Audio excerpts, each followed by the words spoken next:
بسم اللہ الرحمن الرحیم۔ کتاب کا نام ہے حدیث نبوی اور دور حاضر کے فتنے، جس کے مؤلف ہیں حضرت مولانا مفتی محمد شعیب اللہ خان صاحب مفتاحی دامت برکاتہم، بانی و محتمم جامعہ اسلامیہ مسیح العلوم بنگلور، اور خلیفہ حضرت اقدس شاہ مفتی مظفر حسین صاحب رحمۃ اللہ علیہ، ناظم مظاہر العلوم بخش سہارنپور۔ سبق نمبر 1، حدیث نمبر 1۔ عن زینب بنت جحش رضی اللہ عنہا قالت قیل وفی روایت قلت انہلک وفینا الصالحون قال نعم اذا کثر الخبث۔ المؤمنین حضرت زینب بنت جحش رضی اللہ عنہا سے روایت ہے کہ حضرت صلی اللہ علیہ وسلم سے دریافت کیا گیا، یا رسول اللہ، کیا ہم ایسی حالت میں بھی ہلاک ہو سکتے ہیں جبکہ ہمارے درمیان نیک لوگ موجود ہوں گے؟ فرمایا ہاں، جب گناہوں کی گندگی زیادہ ہو جائے گی۔ یہاں ہمارے مصنف نے جو حدیث نقل کی ہے وہ دراصل ایک لمبی حدیث کا ٹکڑا ہے جو حضرت زینب بنت جحش رضی اللہ عنہا سے مروی ہے۔ پوری حدیث یہ ہے کہ حضرت زینب رضی اللہ عنہا فرماتی ہیں کہ ایک دن نبی کریم صلی اللہ علیہ وسلم میرے پاس گھبرائے ہوئے تشریف لائے، فرما رہے تھے کہ لا الہ الا اللہ، یعنی اللہ کے سوا کوئی معبود نہیں، خرابی ہے عرب کے لیے، اس شر کی وجہ سے جو قریب ہو چکا ہے۔ آج یاجوج و ماجوج کی دیوار میں سے اتنا کھل چکا ہے۔ یہ کہہ کر آپ صلی اللہ علیہ وسلم نے سوراخ کی مقدار بتلانے کے لیے اپنی 2 انگلیوں سے، یعنی انگوٹھے اور اس سے ملی ہوئی انگلی سے حلقہ بنایا اور دکھایا۔ اس پر حضرت زینب رضی اللہ عنہا نے پوچھا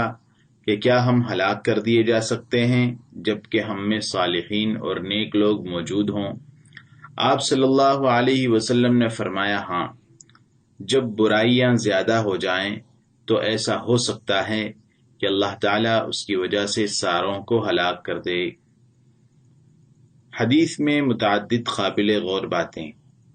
ایک بات تو یہ فرمائی گئی ہے کہ نبی کریم صلی اللہ علیہ وسلم ایک مرتبہ خوف زدہ اور گھبرائے ہوئے حضرت زینب رضی اللہ عنہا کے ہاں تشریف لائے۔ یہ خوف اس شر اور فتنے کے ملاحظے سے پیدا ہوا جو آپ صلی اللہ علیہ وسلم کو دکھایا یا بتایا گیا تھا۔ دوسرے یہ کہا گیا ہے کہ آپ لا الہ الا اللہ فرما رہے تھے، یہ تعجب اور حیرت کے اظہار کے لیے تھا۔ نمبر 3، ویل للعرب من شر قد اقترب، یعنی عرب کے لیے خرابی ہے اس شر سے جو قریب ہو چکا ہے۔ یہ آپ صلی اللہ علیہ وسلم نے لوگوں کو اس شر سے آگاہ کرنے اور ان کو متوجہ کرنے کے لیے فرمایا تھا کہ وہ اس شر سے بے خبر اور بے پرواہ نہ ہوں اور ہلاک نہ ہو جائیں۔ اور عرب کو خاص اس لیے کہا کہ اس وقت اسلام عربوں ہی میں زیادہ تر پھیلا ہوا تھا، ورنہ اصل تو تمام اہل اسلام کو متوجہ کرنا مقصود ہے۔ نمبر 4، فتح اليوم من ردم یاجوج و ماجوج مثل هذه الى آخرہ، آج یاجوج و ماجوج کی دیوار کا اتنا حصہ کھل گیا۔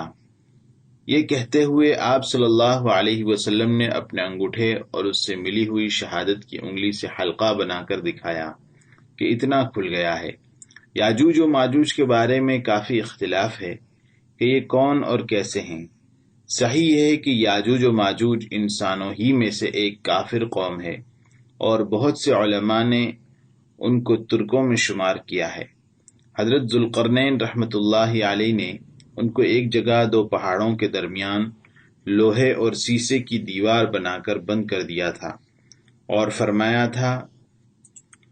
فَمَا اسْطَاعُوا أَن يَظْهَرُوهُ وَمَا اسْتَطَاعُوا لَهُ نَقْبًا قَالَ هَذَا رَحْمَةٌ مِّن رَّبِّي فَإِذَا جَاءَ وَعْدُ رَبِّي جَعَلَهُ دَكًّا وَكَانَ وَعْدُ رَبِّي حَقًّا۔ یہ یاجوج ماجوج اس کی طاقت نہیں رکھتے کہ اس پر چڑھ جائیں اور نہ اس کی طاقت رکھتے ہیں کہ اس میں سوراخ کر دیں۔ یہ میرے رب کی رحمت سے میں نے ایسی دیوار بنا دی ہے، جب میرے رب کا وعدہ آئے گا تو وہ اس کو پارہ پارہ کر دے گا۔ یہ قوم یاجوج ماجوج انتہائی شریر اور فسادی مزاج رکھتی ہے، اور احادیث میں ہے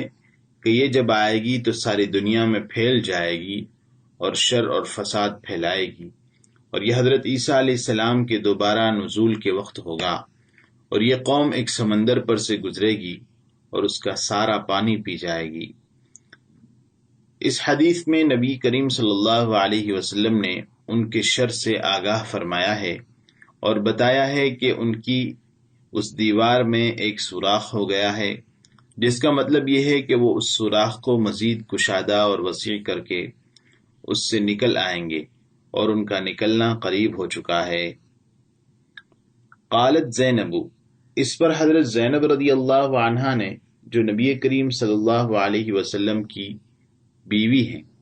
جن کا نکاح حضور صلی اللہ علیہ وسلم سے اللہ تعالیٰ نے آسمانوں پر کیا، انہوں نے عرض کیا کہ یا رسول اللہ، کیا ہم اس وقت بھی ہلاک کر دیے جا سکتے ہیں جب کہ ہم میں نیک لوگ ہوں؟ یہ سوال حضرت زینب رضی اللہ عنہا نے اس لیے کیا کہ حضور صلی اللہ علیہ وسلم نے یاجوج اور ماجوج کے فتنے اور ان کی طرف سے پیش آنے والے شر اور فساد کا ذکر کیا، تو حضرت زینب رضی اللہ عنہا نے خیال فرمایا کہ ابھی تو اتنے صحابہ ہیں اور بہت سے نیک اور متقی اور مقرب لوگ زندہ ہیں، اور خود اللہ کے نبی صلی اللہ علیہ وسلم زندہ ہیں، تو اس فتنے سے ڈر اور خوف کی کیا وجہ؟ کیا ان نیک لوگوں کے ہوتے ہوئے ہم ہلاک ہو جائیں گے؟ آپ صلی اللہ علیہ وسلم نے اس کے جواب میں فرمایا کہ ہاں، ایسا ہو سکتا ہے، جبکہ برائی زیادہ ہو جائے۔ خبث خا اور با کے فتحے کے ساتھ اس کے معنی ہے فسق و فجور اور برائی کے، یعنی کفر و شرک اور معصیت زیادہ ہو جائے، اور بعض نے خبث خا پر پیش اور با پر جزم کے ساتھ پڑھا ہے، جس کے معنی ہے بے حیائی۔ دونوں کا مقصود ایک ہے۔ غرض یہ کہ نیک لوگوں کے ہوتے ہوئے بھی برائی زیادہ ہو جائے تو ایسا ہو سکتا ہے کہ بروں کے ساتھ ان نیک لوگوں کو بھی ہلاک کر دیا جائے۔ چنانچہ ملا علی قاری رحمۃ اللہ علیہ لکھتے ہیں،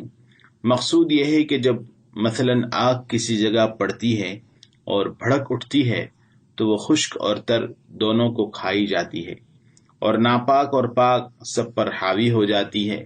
اور مومن اور منافق اور مخالف اور موافق میں کوئی فرق نہیں کرتی۔ ہاں، جب قیامت میں اٹھایا جائے گا تو اچھوں کو ان کے اچھے اعمال کے موافق اور بروں کو ان کے برے اعمال کے موافق جزا اور سزا ہوگی۔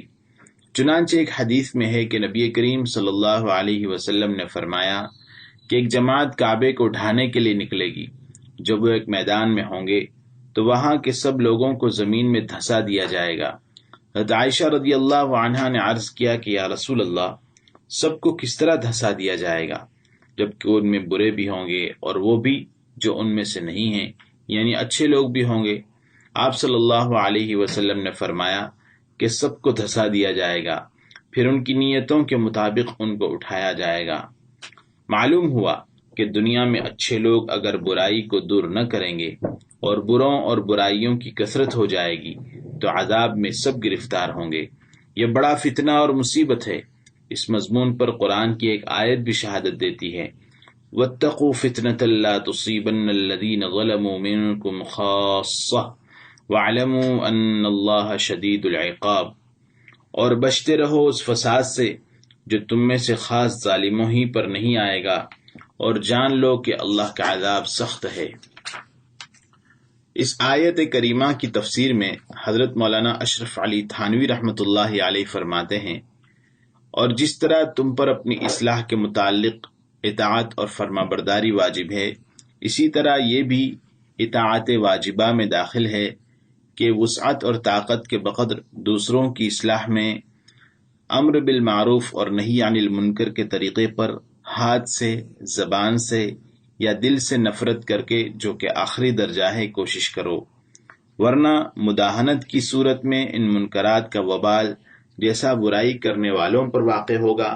ایسا ہی کسی درجے میں ان مداہنت کرنے والوں پر بھی واقع ہوگا۔ جب یہ بات ہے تو تم ایسے وبال سے بچو کہ جو خاص انہی لوگوں پر واقع نہ ہوگا جو تم میں سے ان گناہوں کے مرتکب ہوئے ہیں، بلکہ ان لوگوں کو دیکھ کر جنہوں نے مداہنت کی ہے وہ بھی اس میں شریک ہوں گے، اور اس سے بچنا یہی ہے کہ مداہنت مت کرو، اور یہ جان رکھو کہ اللہ تعالیٰ سخت سزا دینے والے ہیں، ان کی سزا سے خوف کر کے مداہنت سے بچو۔ غرض یہ کہ اہل دین اور نیک لوگوں کی ذمہ داری ہے کہ دین اور نیکی کو غالب رکھیں اور بے دینی اور فساد کو مغلوب کرنے کے لیے کوشش کرتے رہیں۔ اگر ان لوگوں نے یہ کام چھوڑ دیا اور فساد اور بے دینی کا غلبہ ہو گیا تو اس کی وجہ سے سب